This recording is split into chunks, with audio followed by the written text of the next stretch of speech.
salut, bienvenue sur ma chaîne. Aujourd'hui, une fois de plus, on se retrouve pour une nouvelle vidéo. On va parler des études dans la province de Nouvelle-Écosse. Si tu es intéressé par la vidéo, tu sais quoi faire. Regarde la vidéo du début jusqu'à la fin pour ne rien rater. Et surtout, n'hésite pas de poser tes questions dans les commentaires pour que je puisse répondre à mon niveau de connaissance. Donc, sans plus tarder, pour la vidéo, on va commencer par une petite introduction où je vais te parler un peu de la province de Nouvelle-Écosse. Donc, écoute-moi très bien. La province de Nouvelle-Écosse, qui est au Canada, donc, c'est une province canadienne dont la majorité de la population est anglophone. Et en 2016, donc suite au recensement de Statistique Canada, la population de cette province-là s'est élevée à 923 598 habitants. C'est quand même une population, c'est une province quand même qui est peuplée. Ce que tu dois savoir aussi, c'est que la province de Nouvelle-Écosse, c'est la province qui est située du côté atlantique et la plus peuplée. C'est aussi quand même l'une des deux petites provinces du pays en termes de superficie après l'île du Prince-Édouard. Donc, vous avez deux petites provinces qui est l'île du Prince-Édouard et la Nouvelle-Écosse, mais entre les deux, c'est la province de Nouvelle-Écosse qui est la plus peuplée.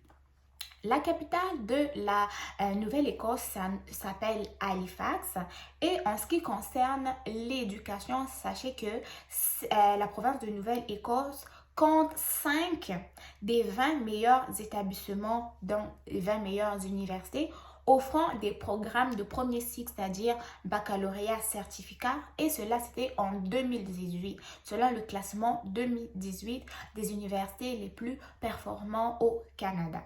Donc, sachez aussi que au niveau de l'éducation, c'est la province de Nouvelle-Écosse, c'est la province ayant le plus haut taux de diplômés universitaires au Canada. Le plus haut taux de diplômés universitaires au Canada. Et en ce qui concerne les universités, sachez qu'il y a plus de 10 universités dans la province de Nouvelle-Écosse. Entre autres, on a l'université Acadie, l'université de Dalhousie plutôt, qui sont des universités francophones, ok, dont l'anglais est la langue d'enseignement. Cependant, sachez qu'il y a une université qui est francophone dans la province de la Nouvelle-Écosse et c'est l'université Sainte-Anne. L'université Sainte-Anne, en fait, a plus de 5 campus au niveau de la ville d'Halifax et les programmes d'enseignement qui ressortent le plus au niveau de cette université-là, vous avez les programmes d'administration en art, en éducation, en sciences de la santé, etc., etc. En dehors de l'université Sainte-Anne, vous avez également, non, pas en dehors, en fait, l'université Sainte-Anne, elle va offrir des programmes qui sont en même temps universitaires et des programmes qui sont collégiaux. Et les programmes universitaires, c'est ce que je viens de vous énoncer un peu. Donc, l'administration, l'éducation et les sciences de la santé. Maintenant, au niveau des formations collégiales, on a des formations comme administration des affaires, profession de la santé, éducation, formation continue et aussi une formation générale qui est offerte aux adultes. En dehors de ça, vous avez une école de langue donc pour apprendre ou le français ou l'anglais. Donc, pour les personnes qui vont aller étudier là-bas en français, ils ont la possibilité d'apprendre l'anglais ou pour les personnes qui vont aller étudier en anglais, ils ont la possibilité d'apprendre le français comme langue seconde, mais l'université elle-même, c'est une université francophone. En dehors de ça, l'université va offrir des formations, des programmes de formation aux nouveaux immigrants pour les aider dans leur expérience de travail. Donc, ils vont offrir des services comme l'anglais au milieu du travail, l'introduction à l'informatique et ça c'est, vous pouvez aussi apprendre le français écrit au niveau du travail. Ils vont vous aider dans la recherche d'emploi, la création des CV, la création des lettres de motivation et même vous préparer à passer des entrevues. Maintenant, si on arrive en ce qui concerne l'admission, sachez que en ce qui concerne les admissions, vous devez payer les frais de demande d'admission qui s'élèvent à 295 $ et ils sont non remboursables. Et vous avez la possibilité de soumettre une admission jusqu'au 1er juin pour le trimestre d'automne 2022 et le 1er août 2022 pour le trimestre d'hiver 2023. Donc, en ce qui concerne les demandes d'admission, ils sont quand même assez, la date limite est quand même assez longue dans le sens où ici au Québec, la plupart des universités, les demandes d'admission, c'est jusqu'au 1er mars, mais au niveau de l'université Sainte-Anne, vous avez jusqu'au 1er juin pour l'admission de l'automne 2022. Maintenant, pour les bourses, quand j'ai fouillé au niveau de cette université, ils offraient des bourses d'études uniquement aux étudiants français ou belges et cela, c'était un montant de 9 000 $ et c'était des frais qui sont renouvelables. Donc, ce sont des bourses renouvelables pour les étudiants français et les étudiants belges.